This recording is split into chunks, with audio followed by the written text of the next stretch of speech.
Olá, caros alunos, vou iniciar mais um encontro com a história. Então, desde o início a gente está falando sobre a independência dos Estados Unidos e das colônias espanholas, né? Vimos na aula anterior a questão das ideias iluministas que cruzaram o Atlântico e também, né, as 13 colônias que romperam com a metrópole. E agora a gente vai ver um pouco sobre a questão da independência, né, da América Espanhola, né? Essa independência na América Espanhola que surgiu a partir do processo de um projeto político e social que teve como vitorioso, né, a independência da América Espanhola. E por que a gente vai entender esse processo, que é interessante. A partir daí, a gente vai ver um pouco, né, sobre esse processo da independência, né, da América Espanhola no século XIX. Né? A partir do momento, tempos de luta, né? 1808, o exército de Napoleão ocupou a Espanha e obrigou o rei Fernando VII a abdicar o trono, e José Bonaparte, irmão do imperador francês, foi nomeado governante dos espanhóis. Para resistir aos franceses e garantir um governo legítimo na ausência do rei, o movimento popular formou as Juntas Províncias. Essas juntas províncias, os espanhóis reconheceram as juntas como governo legítimo da nação e o rei, então, prisioneiro dos franceses, como seu soberano. Entretanto, como o rei estava no cativeiro, as juntas províncias acabaram governando, né, com muita autonomia. Com a Espanha invadida pelas tropas francesas e o enfraquecimento das colônias espanholas na América adquiriram mais forças políticas. Elas também formaram juntas governativas e passaram a desfrutar de mais autonomia. Com o tempo, essas juntas reivindicaram a apreensão dessas autonomias, inspirando nas ideias de liberdade e independência divulgadas pela Revolução Americana. Entre 1810 a 1815, a elite colonial e líderes populares se rebelaram pela independência das capitanias de Venezuela e Chile e dos vice-reinos do Rio da Prata e a Nova Espanha, com exceção do México, que os movimentos tinham caráter urbano e nenhum possuía exército organizado.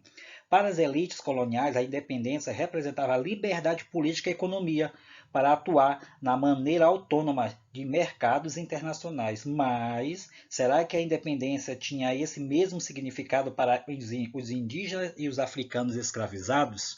Que é isso que a gente vai ver esse processo, né, sobre a independência da América Espanhola no século XIX. Então, a insurreição do México. Essa insurreição no México foi um palco de movimento mais popular e radical das lutas contra o domínio colonial na América. A revolta, né, incluiu em 1810 liderados por Padre Miguel, né, o Miguel Hidalgo, né, e os indígenas mestiços e trabalhadores pobres que insurrigaram, né, sobre os seus lemas da independência e liberdade.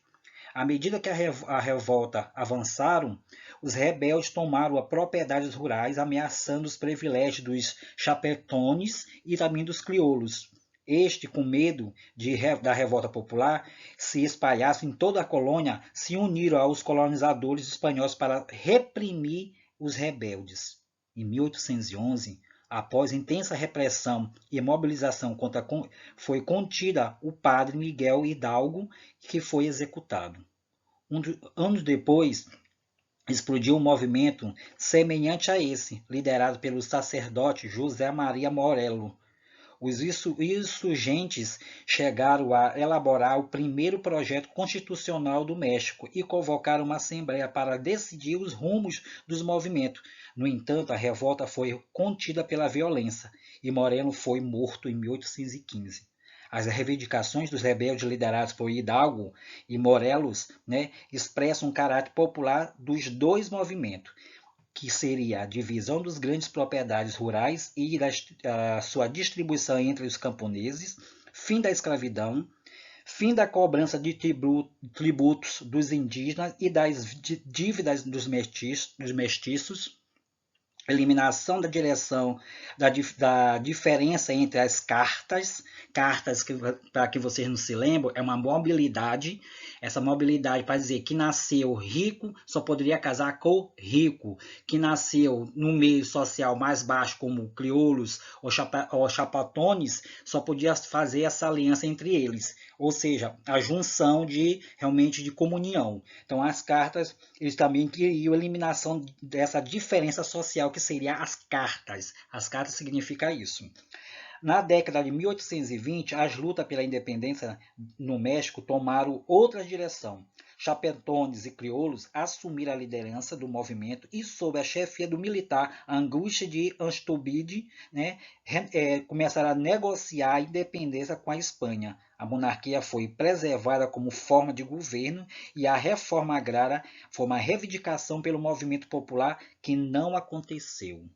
Tudo isso ocorreu, sobre a questão, sobre a insurreição no México. Chapetones, para quem não lembra, são colonos nascidos na Espanha, proprietários de minas e fazendeiros que ocupavam os principais cargos administrativos, militares, religiosos e da colônia. Crioulos, descendentes de espanhóis nascidos na colônia, grandes proprietários de comerciantes que podiam ocupar cargos políticos locais. Cartas, como falei para vocês, é qualquer grupo social ou sistema rígido de estratificação social de caráter hereditário, como acabei de falar para vocês anteriormente. Hereditário porque só passa da mesma questão familiar. Não tinha uma mobilidade para que possa outra pessoa, um caso, eles poderiam casar com outro tipo de grupo social. Não era permitido naquele momento. Até hoje, ainda predomina esse tipo de cartas, principalmente na Índia. Na Índia é proibido, eles ter esse tipo de relacionamento com outra mobilidade social, se não for a da própria família hereditária. A independência da América do Sul. Essa independência na América do Sul, após a queda de Napoleão Bonaparte em 1815, algumas nações europeias buscaram restaurar a autoridade e controle sobre as suas colônias americanas.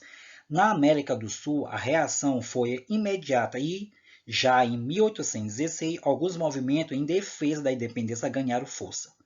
Em julho de 1816, as Províncias Unidas do Rio da Prata, que é a atual Argentina, declararam a independência da Espanha. Contudo, grande parte das áreas meridional do centro-ocidental da América do Sul, como Chile e Peru, mantiveram sob um domínio espanhol que representava realmente uma ameaça aos jovens dos países plantinos.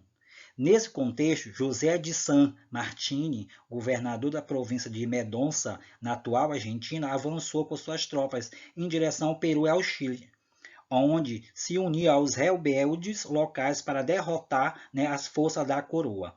No norte da América do Sul, a guerra pela independência era conduzida pela política e militar de venezuelanos, como Simón Bolívar, que em 1813, à frente do exército, liderou o Bolívar, libertou Caracas do domínio espanhol e em 1819, após seu exército derrotar os espanhóis, Bolívar proclamou a independência de Gran Colômbia, que compreendia principalmente os territórios do atual Equador, Colômbia, Panamá e Venezuela.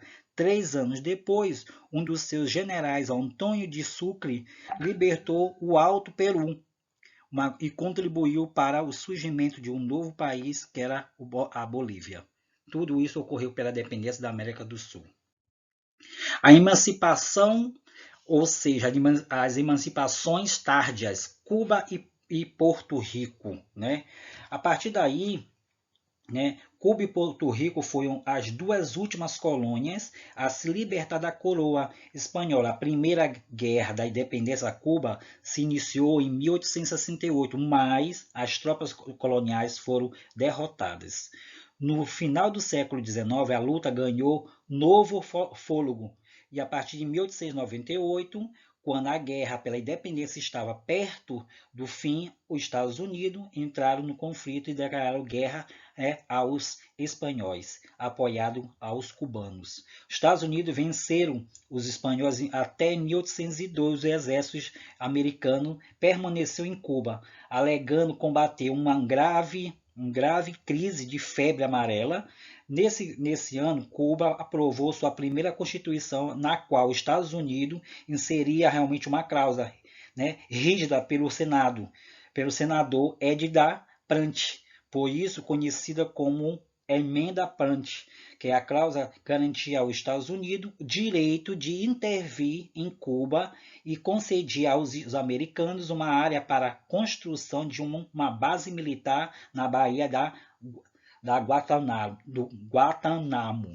Desculpa, na Baía do Guantanamo.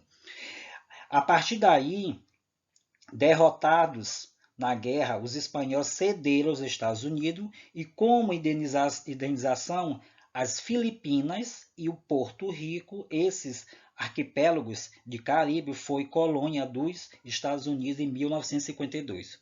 Quando se tornou realmente Estado livre associado, nessa condição, Porto Rico estava subordinado aos Estados Unidos na definição de políticas monetárias, da defesa e das relações exteriores. Desse modo, o Porto Rico, né, tornando-se dependente do governo americano para fazer acordos diplomáticos, estabelecendo relações comerciais com novos estrangeiros.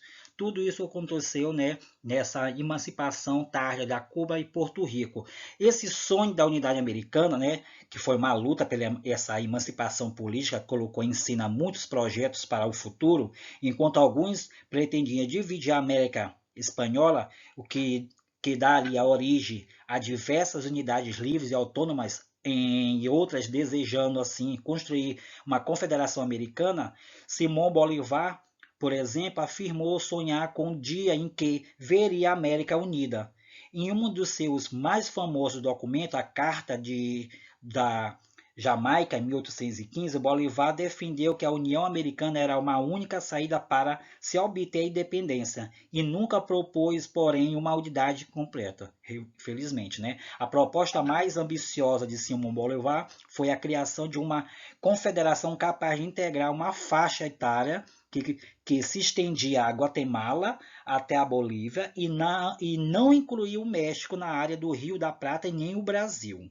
A partir daí foi o sonho, né, dessa unidade americana, de acordo, né, com o Simão Bolívar, que ele começou a ter essa pretensão, né, sobre essa questão da união, né, da América, né. Então isso tudo foi a questão da independência, né, da América Espanhola, desses países que conseguiram, após ter sido influenciado, né, pelas ideias também iluministas e trazida também nesse contexto, após também as 13 colônias conseguir romper pela metrópole, eles conseguiram também ter esse tipo de visão e depois conseguir, né, conduzir suas políticas internas e também o seu desenvolvimento econômico. E a partir daí teve essa grande realmente tarefa da emancipação desses países, né, pela sua independência. Qualquer dúvida, está bem aí, estou aqui para tirar as dúvidas de vocês. Até a próxima.